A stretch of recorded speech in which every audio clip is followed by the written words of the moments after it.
Welcome to Home Remodeler Toolbox, the podcast dedicated to empowering remodelers and builders to build and grow successful businesses. Join your host, Bob Vance, founder of Home Remodeler SEO, as he brings you industry insights and strategies that will help you build a thriving business, no matter what level you're at in your business.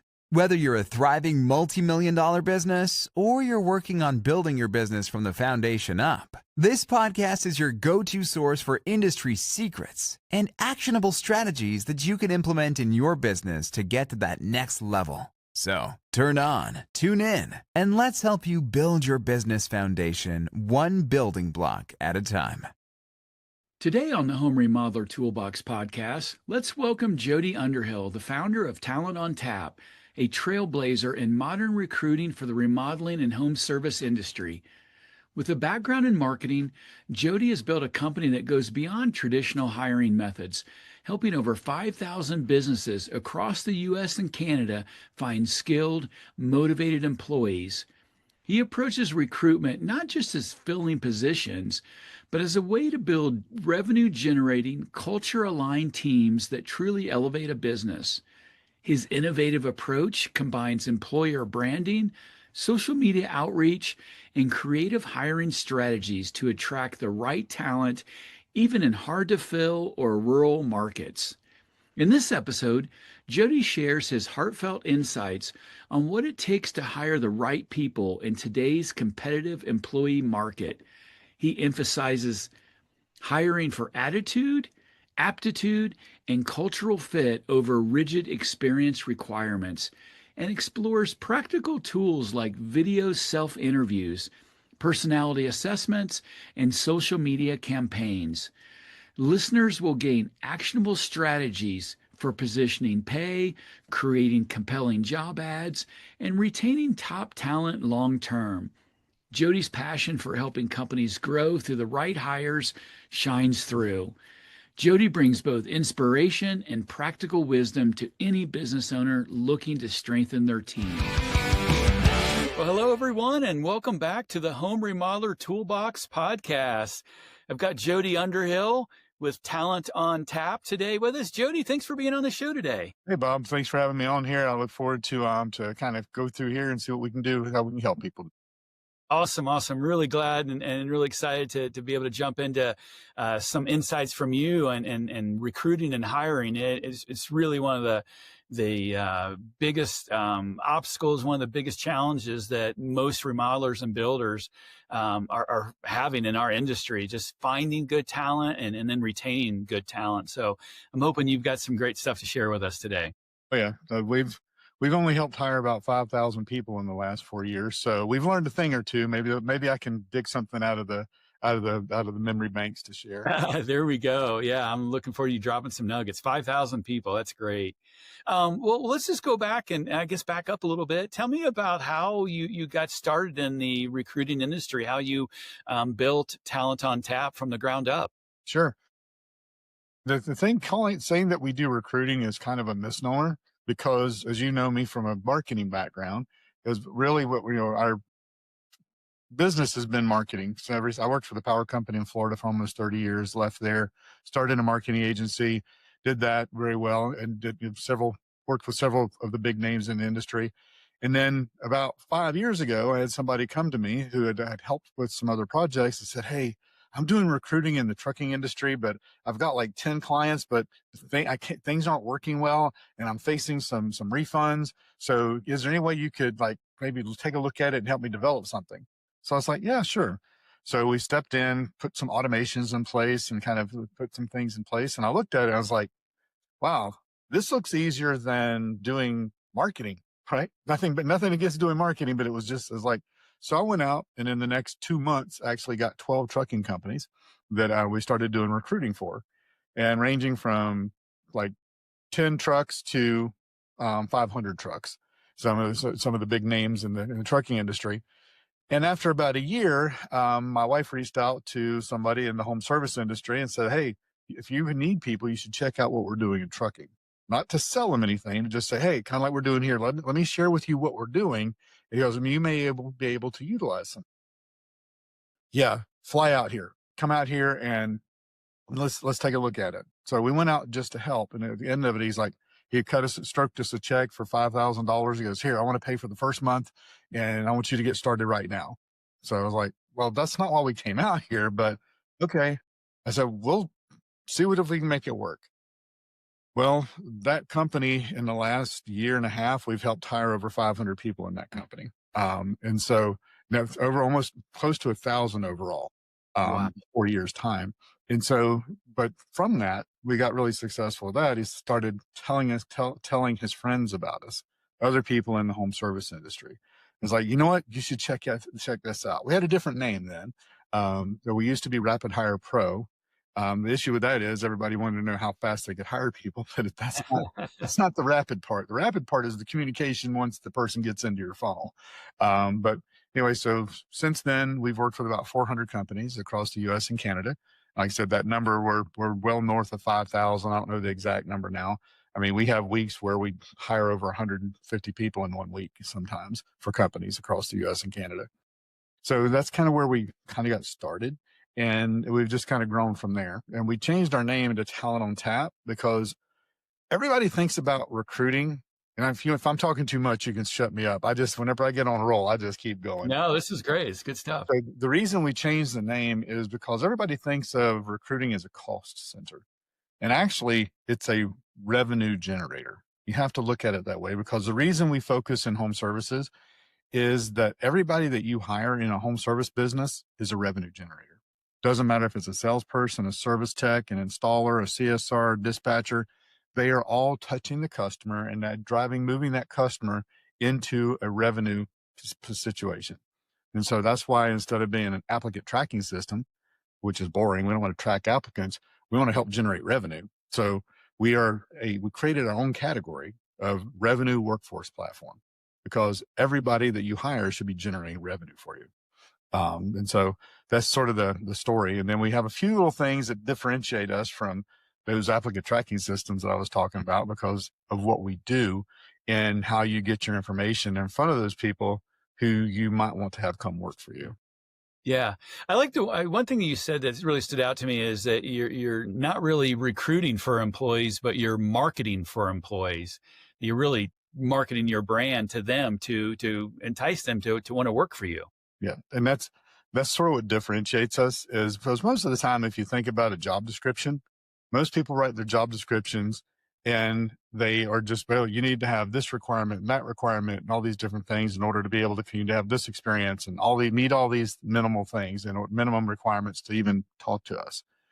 And that would be like a home remodeler going, hey, if you have a 3,000 plus square foot house and the house is over 15 years old and you're thinking about remodeling it, but you pay your bills on time and you have a great credit score, go ahead and apply. We may get back to you and come do work for you.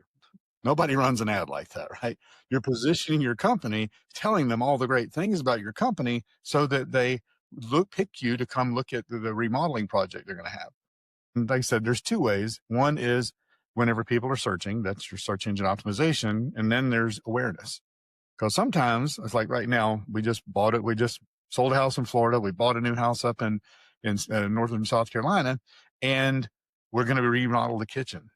And so we've looked at the Cafe brand appliances and we've looked at Thor and Viking. And so that's what my news feed is full of on Facebook or Instagram. But late tipping my hand a little bit, that's how we're recruiting and marketing for employees is running the ads on Facebook and Instagram. There's nothing wrong with the job boards other than the fact that that's only 30% of the real workforce. And it's the 30% that are looking for a job, which sounds good, but there's usually a reason they're looking for a job. There's still some good people there. Don't get me wrong. And we feed those leads into our system the same. But we find whenever you run the ads on Facebook or Instagram, you're getting it in front of people who already probably are working, but then they see a better opportunity. Because most of the people that you want to hire, that I want to hire, if they're any good, if they have a attitude and they have skill, they're working somewhere. They probably are not actively looking for a job. They may be, and that's why you get some good people off the job boards.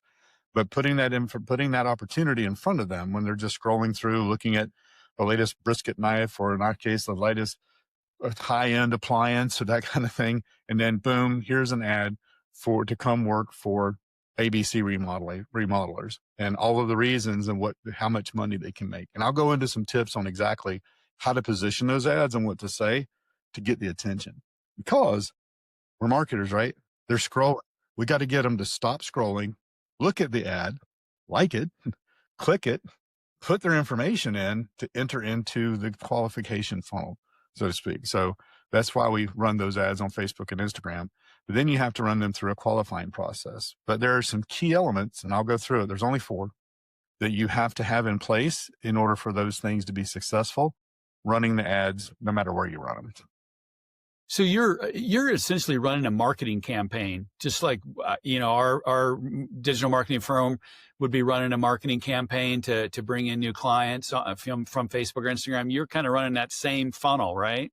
Right. And just like you run that, bring those clients into the funnel, they have to be qualified, right? You qualify them because, I mean, like I said, and this is kind of super simple, but the first question, okay, there's remodeling. The first question is, are you a homeowner? Do you own your home? Right? Because if they don't, you don't want to talk to them if you're a remodeler. And then next after that, yes, so I'm a homeowner. Then you ask them qualifying questions. Well, you want to do the same thing with the employment candidates, but instead of just asking them questions, there's ways to go about asking them to help them qualify themselves to determine if it's somebody that you actually want to talk to. And I'll kind of walk through the difference in what most companies are doing today versus the companies that we work with. And it's not anything that's magic. Anybody can put it in place. It just is a matter of doing it in a way that keeps their attention and keeps people moving through the process. Same thing with Right. Yeah, absolutely. You mentioned 4 key elements. Is that kind of when you talk about the 4 key elements to have a successful recruiting campaign like that? Is that 4 key elements to make it work on Facebook and Instagram for that campaign, or is this kind of more of your 4 key elements that really define your whole methodology in successful recruitment? Yes. Okay, It's all the above. right. I mean, the first is that you have to have it in order for a campaign on Facebook or Instagram to be successful. But what we find is once we take these same things and apply them to the job boards, it's the same 4 things that really make a difference. And so the difference is on the job boards, people are already looking. Now, here's the difference. On the job boards, I had one of our clients, they're an irrigation company up in Calgary, and said, whenever I run an ad on the job boards, it's like I'm at a trade show where there's 7 other companies that doing the same thing I do. And I have to hope that the right people come to my booth. He said, whenever we're running the ads on Facebook and Instagram, it's like I'm at a trade show and I'm the only booth. He said, and then with the qualifiers, I can tell whether or not I even want to talk to the people before they walk up to my booth, kind of thing. So it works both ways. The difference is you've got more competition there. You have less competition on social media. Now, that being said, with that, I'm going to go through the 4 things, and then I'm going to talk about how you have to position those 4 things to make it worthwhile. If that's okay. Okay, yes, great. The first thing is, and I know you're big for this, is your brand. What is your brand saying? Does your brand exude the kind of picture that you want people to have of your company? The white van with the red and blue lettering on the side doesn't quite cut it, right? It doesn't stand out. So what does your brand say? Does your brand show quality and excellence, first of all, or does it get attention, right? Your branding colors, those brand is number 1. Number 2 is your reputation. You need with us, in order for them to work with a company, they need to have well over 200 reviews and a 4.6 or higher score from those reviews. If it's 4.5 to 4.4, they need to work on their reputation before we can really create an effective campaign, because 92% of employees would not leave their job to go to work for a company with a bad reputation for an increase in pay. Wow. People And you say a bad reputation, but even like, let's say 4.4 stars, like it's not bad, but it just needs to be better, you're saying? Yeah. So I don't mean to say that it's bad, but here's the thing. Amazon has spoiled us when it comes to reviews, right? And if you go to buy something on Amazon and it's got 4.4 stars or less, you're probably not usually going to buy it, right? You pay a lot more attention to the negative reviews because we believe the positive ones may be fake. We don't, even if it says verified purchaser, So we have to temper that. So that's why I say the 4.4, it's not a bad reputation, but it's a reputation that makes a difference of somebody leaving where they're at to come work for your company. So you want to work on that. I'm not saying that people won't come. It's just harder, right? The whole thing we want to do is make this so that it's as easy as possible. So the Yeah. first step, we don't want to make it hard for them to apply either. So the first step is a brand. The second is a reputation. The third is your pay package. What does your pay package look like so that you're just going to get their attention to show them a better opportunity than where they're currently working? Now, there's several aspects to it, and I'm going to hit it briefly. Always pay is a big deal, but it's not the biggest deal, right? Benefits, everybody pretty much has a vision, dental, health, that kind of thing. But what are the benefits that you don't typically list? It's like your work schedule. If are they able to take, if they have a company truck, do they take it home? Do they dispatch from home? Now that's more in the service side than it is typically on the sales side, but those kind of things come into play because today's employees are not only looking for good pay and benefits, they're looking for work-life balance.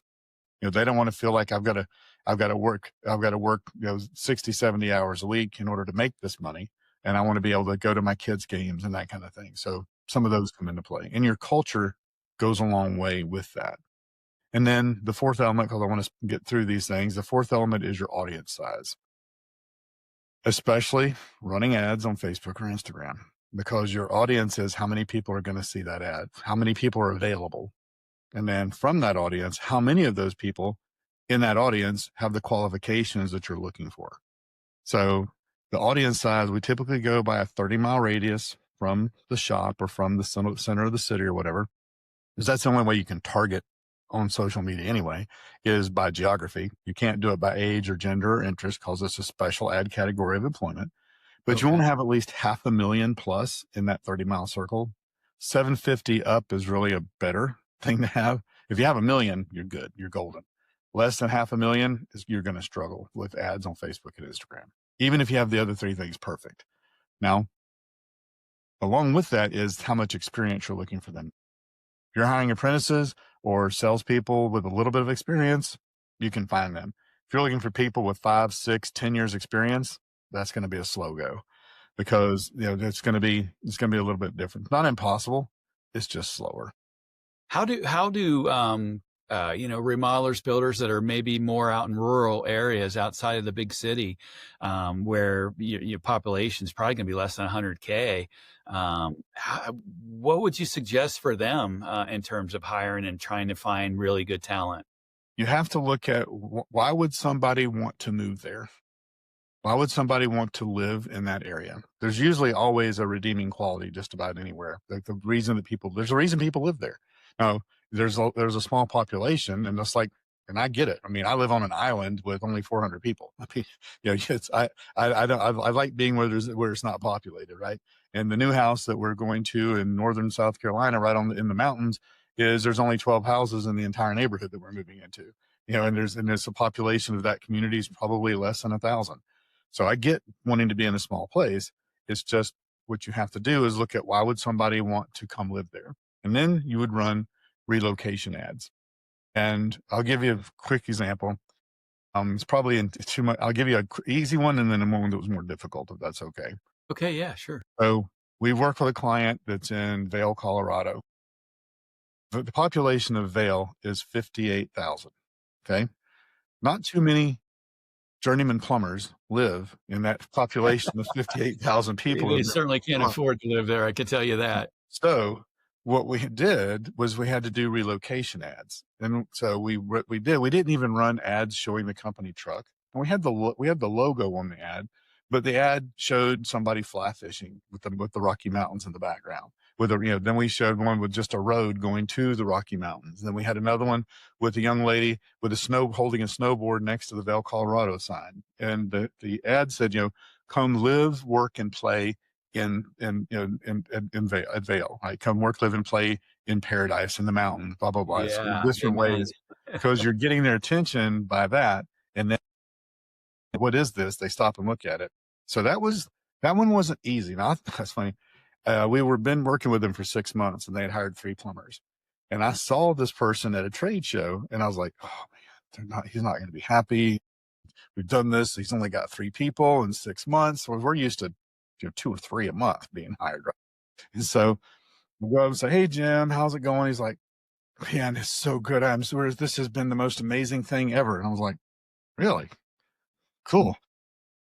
I said, I was kind of expecting maybe you not to be as happy because you've only hired 3 people. He's like, only 3 people? He said, I've hired 3 people in 6 months. I haven't hired 3 people in 6 years. He said, this is the best thing ever. So that was the easier one because he paid a very good move package for people to move there. So then another one we had was in Fargo, North Dakota. I knew it was a place and it was a TV show and a movie. I just didn't know people really lived there, right? Yeah. I thought it was just a movie set. So it's like, okay, this is recruiting for a company, a home service company in Fargo, North Dakota, with a population of less than 100,000, right? So what do? Why would someone want to move there? First, it's very cold during the winter, right? I mean, that's why we think of summer right? picks. So what we did though is, if you look at it across the board, where is a big population of people who have the same kind of weather? Well, straight across, it's Minneapolis, St. Paul, right?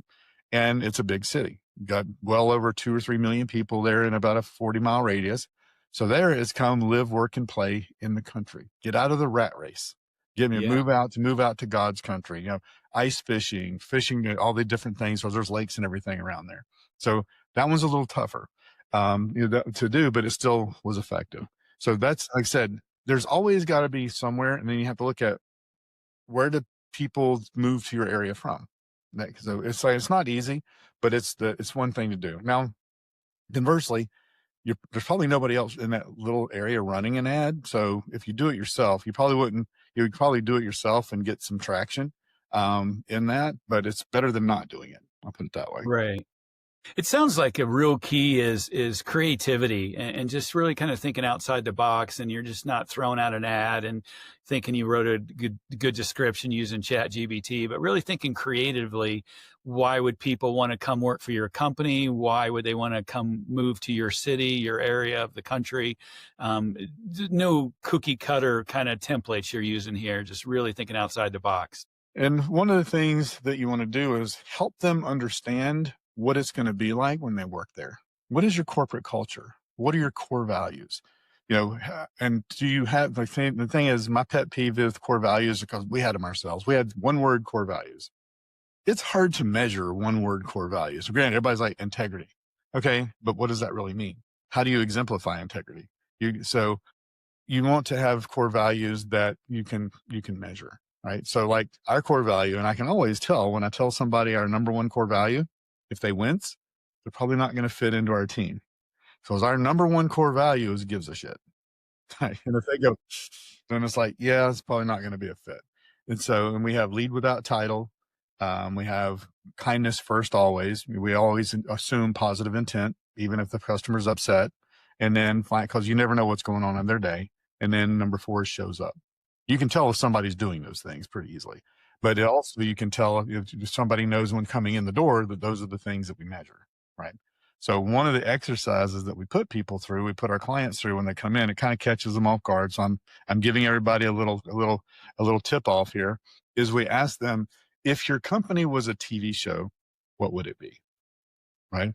And of course, we know yours, and I always give you a hard time about it. I don't know why you're not doing refrigeration, but I think you should start introducing your business as Bob Vance Remodeler SEO. Right. So, I like just going with Bob Vance Refrigeration. It gets a bigger laugh out of everyone. Exactly.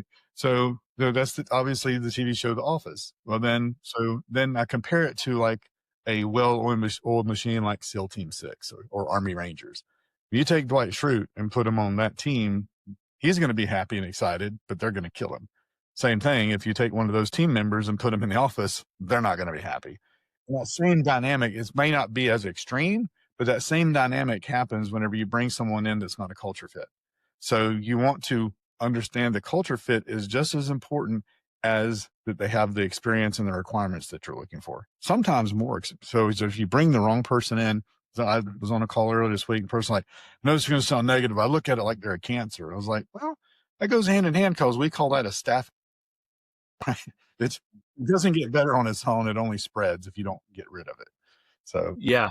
so have fun with it, but make sure that your ads and your graphics and everything really portray what your company is and how you position that. And may have smiling people in your ads, great things in with your vehicles, doing the work that they're going to be doing and smiling. That's a big deal. And then you want them to do that. Come on from Do that. you think that the company culture aspect, it's something that we really work hard on every week. We talk about it. We really try to move it forward. I'm actually giving a talk later this summer on company culture. Do you think that company culture plays as big of a role as just aptitude and competency in the job that they're going to be doing? I don't think it's as big, but I think it's still very important. I would put it at a 60-40. I wouldn't put it the same at a 50-50, but I would put it at a 60-40 because attitude and aptitude, you got to have attitude and aptitude, but then next is you got to have the culture fit. The thing is, a lot of people today, as soon as I get on calls, I'm like, tell me exactly what prompted the call. What are you looking for? How much experience? And it's like, you know what? If I could find people with a great attitude and aptitude, I'll train them on what we want them to do. And we see that more and more. We see a lot of companies developing their own training programs so they can be said, if someone like, I don't want a guy with 15 years experience because he's learned bad habits. I'm like, well, not everybody does. If you have the right culture fit, the experience level, it's going to be a benefit, but you have to make sure that that fits. And one of the ways of doing that is just as kind of like some of the qualifiers that we put people through to understand if they're going to, first of all, if they fit the company, if the company is going to see them as a fit, and then does their personality and even if they have the experience, does their personality really fit the job that they're applying? Right. Right. Yeah, that makes sense. So like yeah, go ahead. No, go ahead. I was going to say, so the first thing we do is because everybody, when you're using a job board, you get a resume, right? And that resume is them telling you that everything good about themselves. And I mean, you can't blame them. That's what it's for, right? Right. So, and I guarantee you, if with everybody that's listening to this podcast, or if I went to your website and went to your careers page, 95% of you are going to have an application that has a resume required. Now, how many people that answer a Facebook ad have a resume laying around ready to upload? That's the first stumbling block that I see happens a lot, that people will just not fill out the form.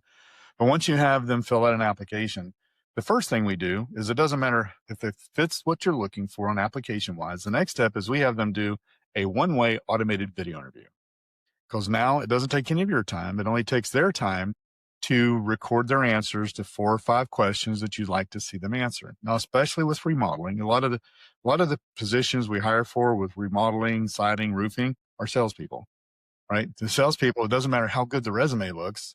They've got to have the look and be able to speak in order to represent your brand correctly.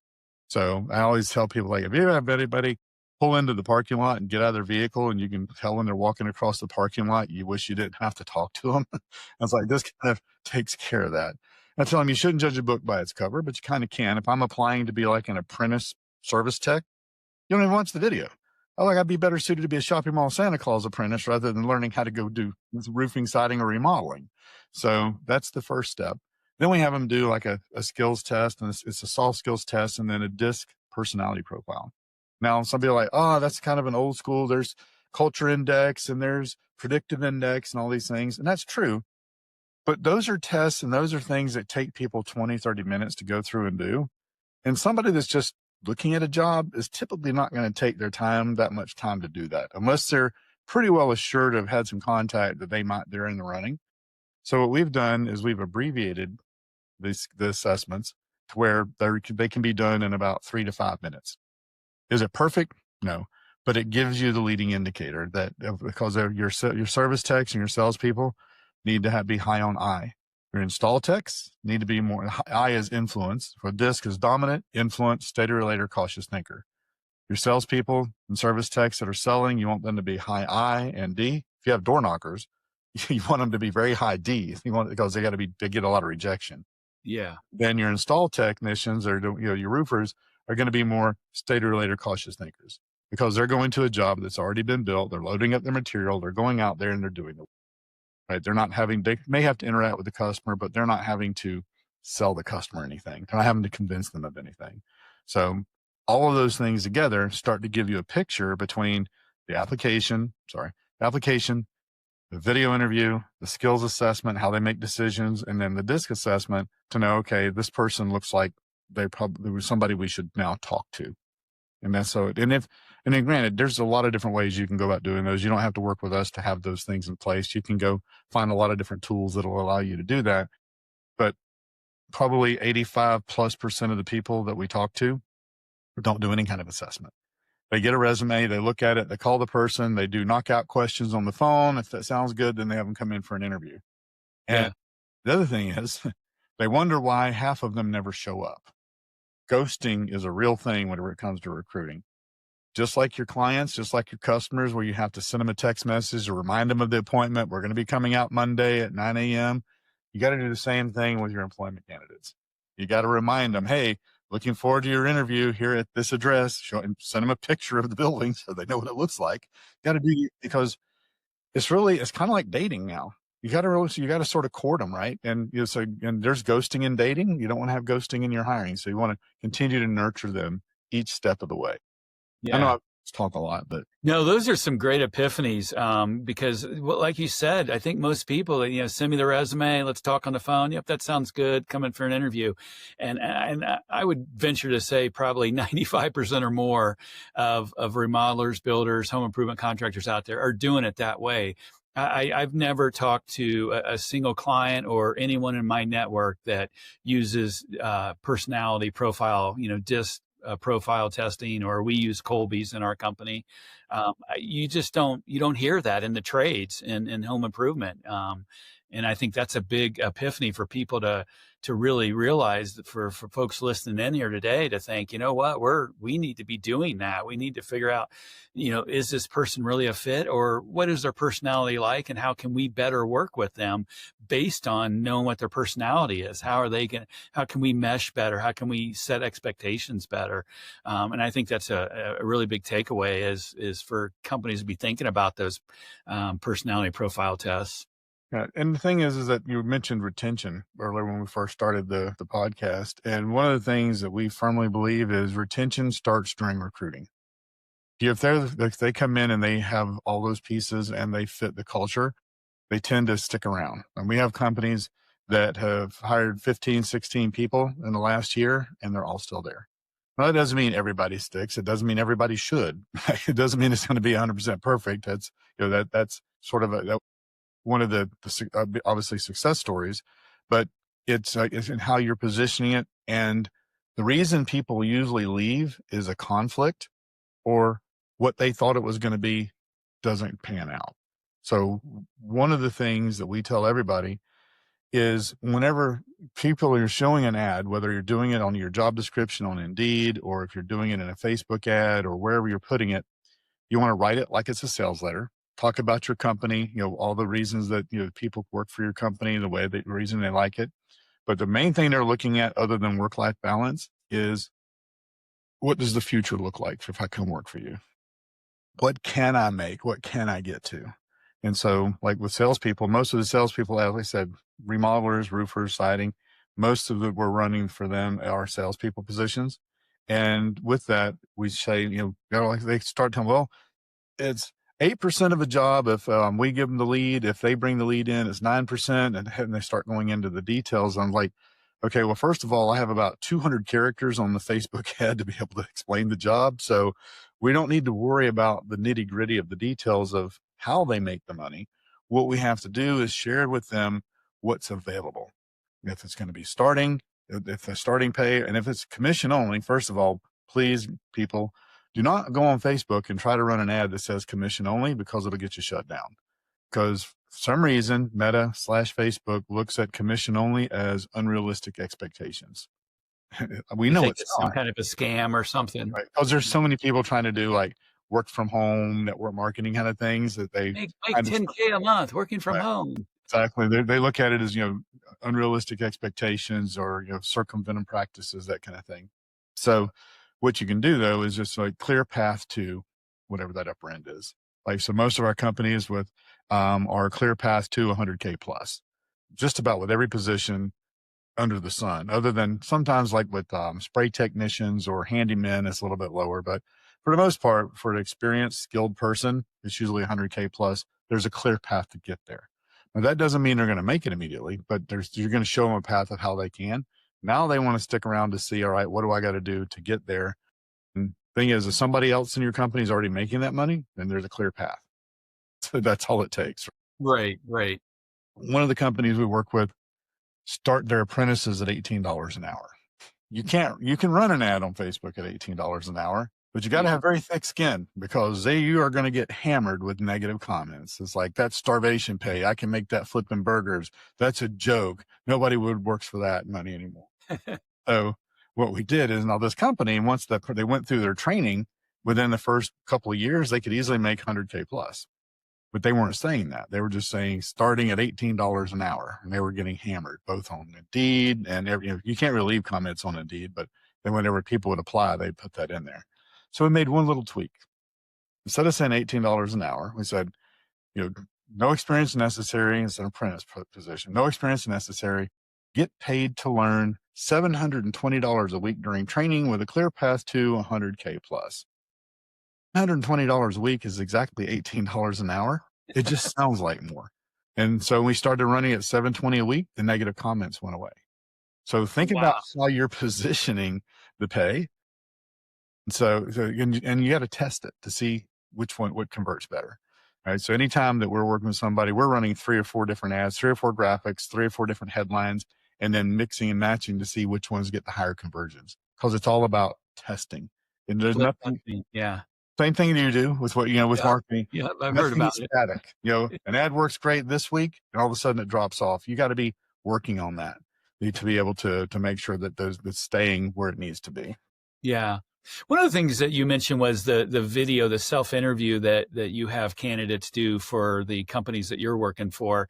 I love that idea. Have you, do you think that cuts down on the number of applicants, people that just aren't willing to make a selfie video to answer your questions? So people ask me that, and I'm like, yeah, they think I'm going to defend it. I'm not going to defend it. I am a firm believer, let's as is it, no false expectations. You have to look at what's happening. So first of all, again, nobody's going on Facebook or Instagram looking for a job.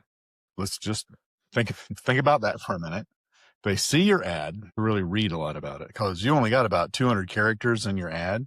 It used to be you could make the ad 2 pages long. It didn't matter, but they won't allow you to do that with employment anymore. So short, it's almost like 2 text messages, like text message, 160 characters.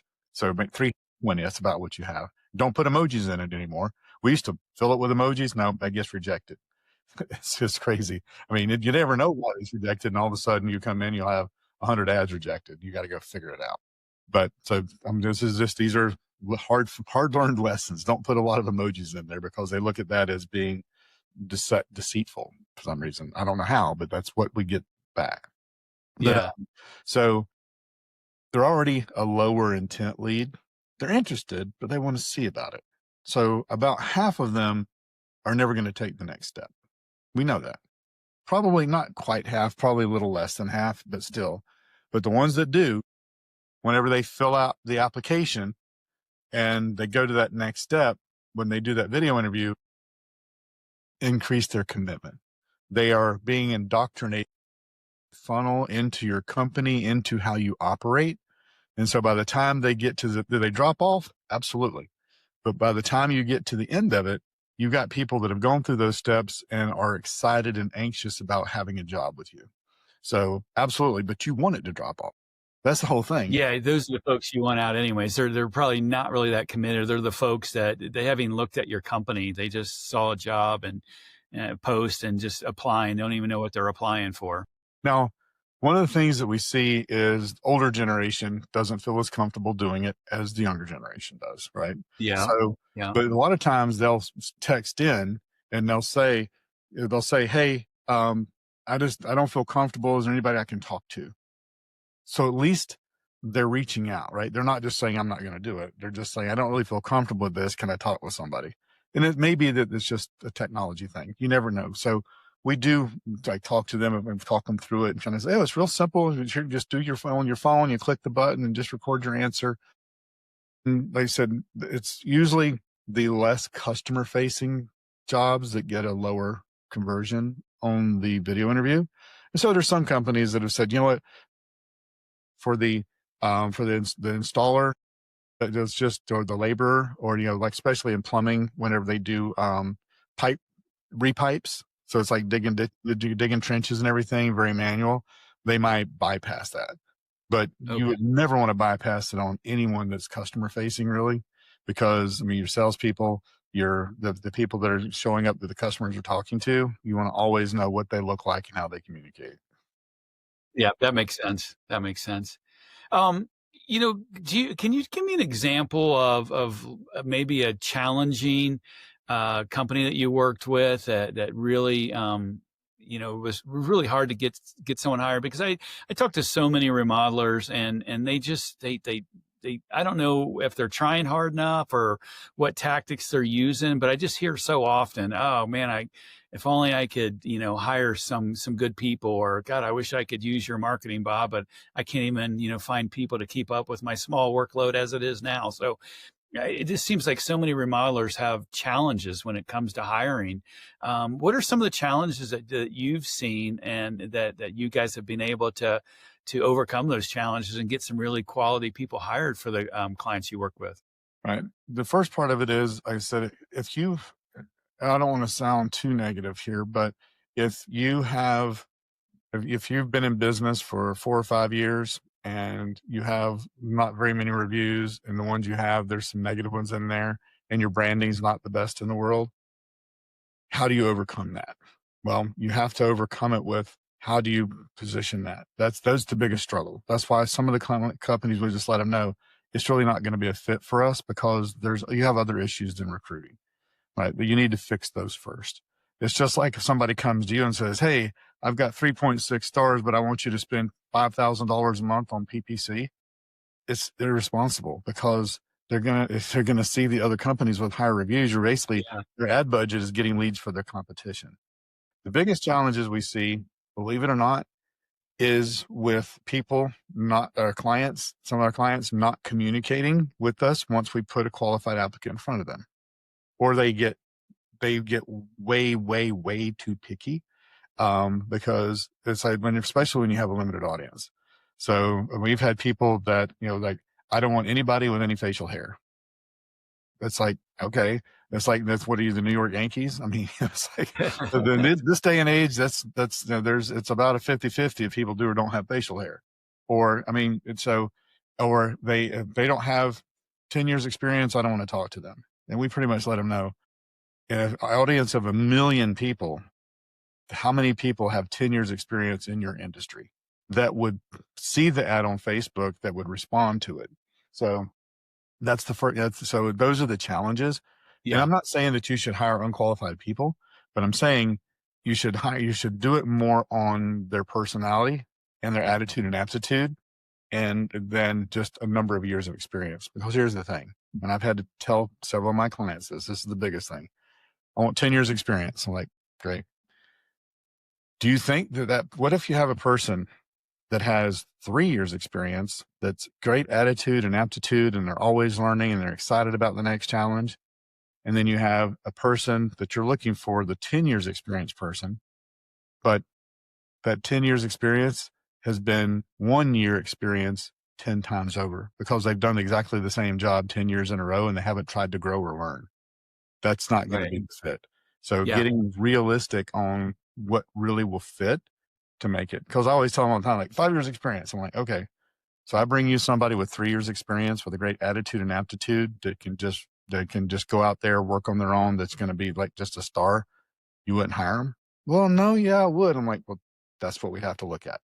Now, doesn't mean I'm going to bring you some of those people. It doesn't mean you have to hire them, but you need to start opening your mind a little bit to what is the reality of what's available, because Yeah. it is an employee's market right now.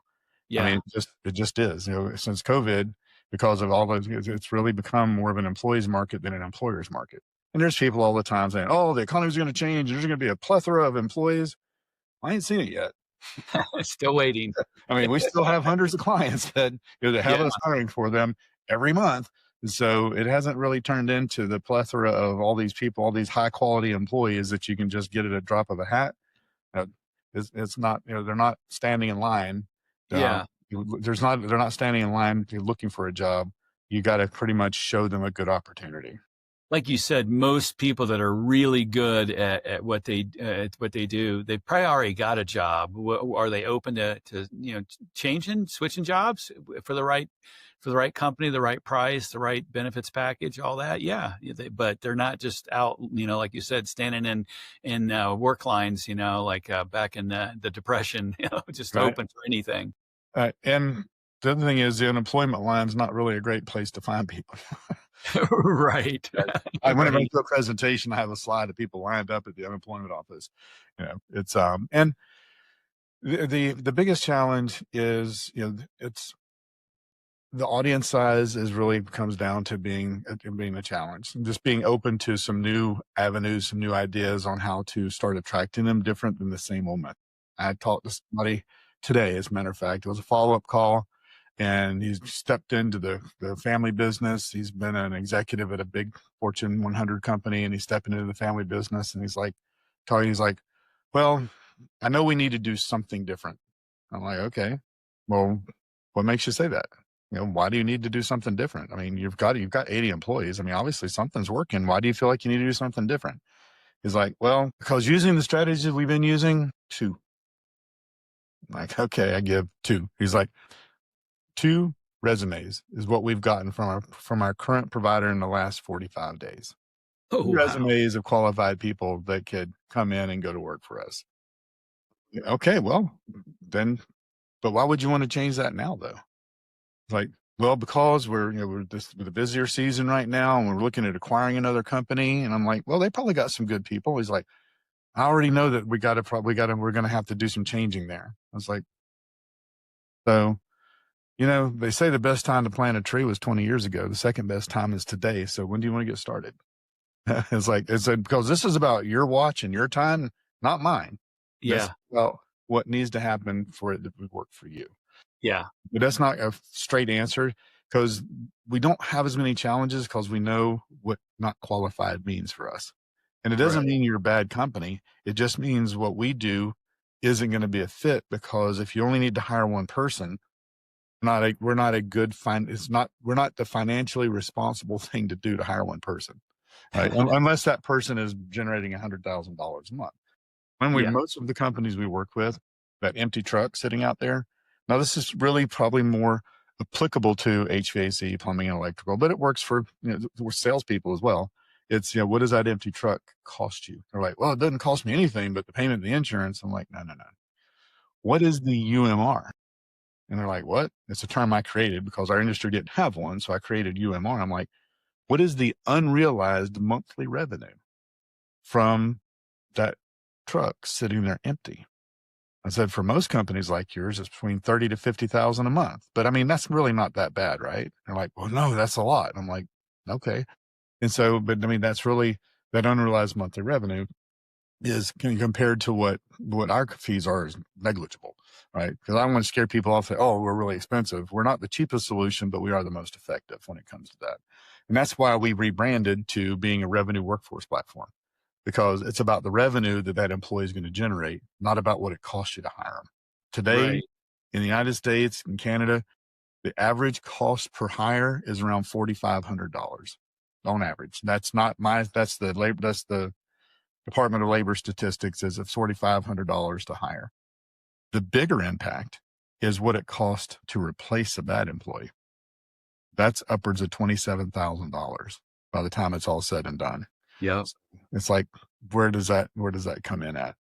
So, I mean, that's kind of like that's what we look at as far as what the value proposition is. And it doesn't matter who you work with or anyone, you have to look at what is that going to look like for you.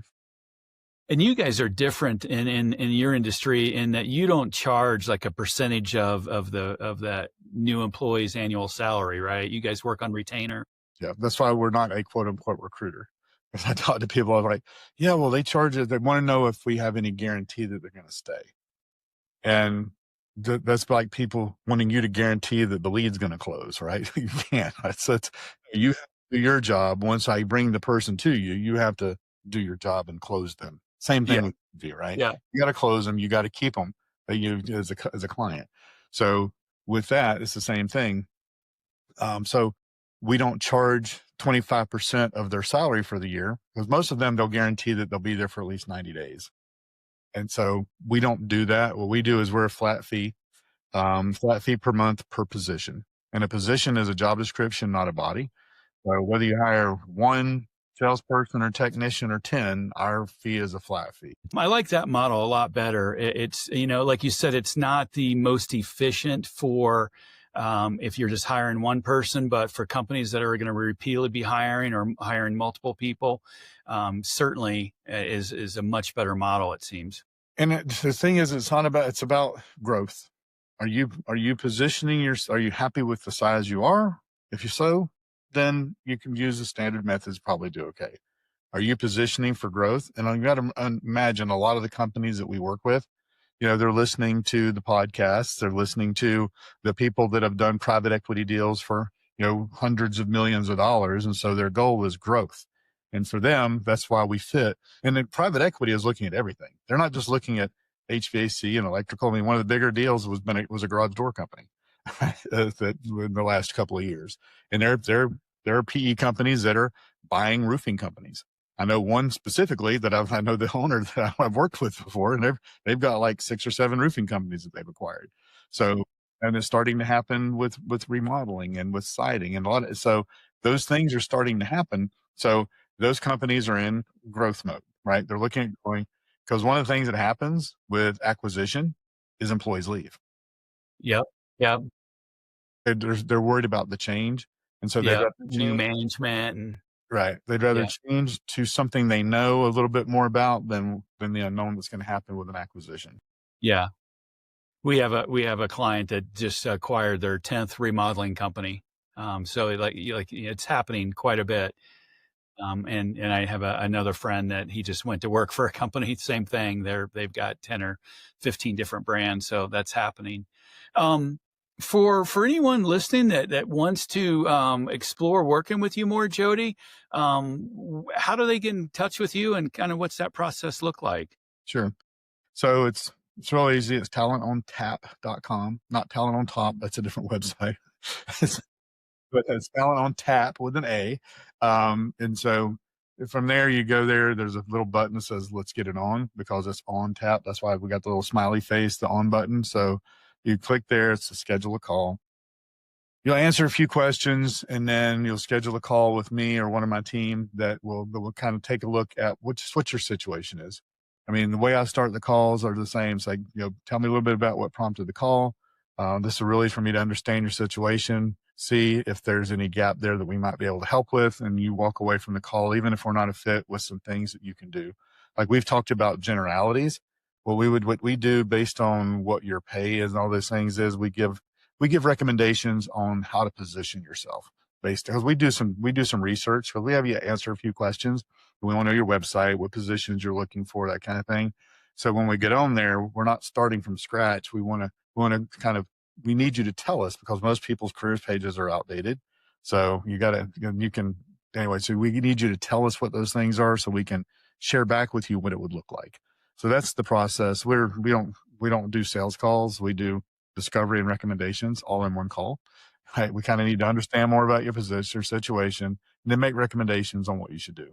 If you want to know what it looks like for us to help you do that, great. If not, hopefully you get value from the call. It's pretty simple. Okay. Yeah, that sounds great. Well, you've delivered a lot of value here today. I definitely really appreciate you coming on. I mean, there's so many things that I've learned. We're hiring right now as well, and some things I'll be applying. But really, a lot of great insights. And I think even if people don't want to work with you, the steps that you've talked about, the key elements. Just using Facebook ads instead of job boards. I just saw that a couple companies are going under.